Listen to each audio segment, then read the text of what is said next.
বিশ্বের সবচেয়ে বেশি আম উৎপন্ন হয় ভারতে। দক্ষিণ এশিয়ার দেশটিতে বছরে 1,80,00,000 টন আম উৎপন্ন হয়, যা কিনা বিশ্বের মোট আম উৎপাদনের 40%। বর্তমানে আম উৎপাদনে বাংলাদেশের অবস্থান বিশ্বের সপ্তম। ডিএর তথ্য অনুযায়ী চাঁপাইনবাবগঞ্জ ও নওগাঁয় মোটামুটি 3 লাখ টনের মতো আম উৎপাদিত হয়। বাংলাদেশ চাঁপাইনবাবগঞ্জ জেলা আমের জন্য বিখ্যাত। কানসাট আম বাজার বাংলাদেশ তথা এশিয়া মহাদেশের সবচেয়ে বৃহৎ আম বাজার হিসেবে পরিচিত। চাঁপাইনবাবগঞ্জ জেলাকে আমের শহর বা আমের দেশ বা আমের রাজধানী বলেও জানে। কালাই রুটি হল বাংলাদেশের চাঁপাইনবাবগঞ্জ জেলার বিখ্যাত ও ঐতিহ্যবাহী খাবার। আমের নতুন রাজধানী এখন নওগাঁ।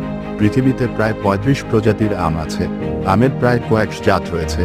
আমের বিজ্ঞানসম্মত নাম হল ম্যাঙ্গিফেরা ইন্ডিকা।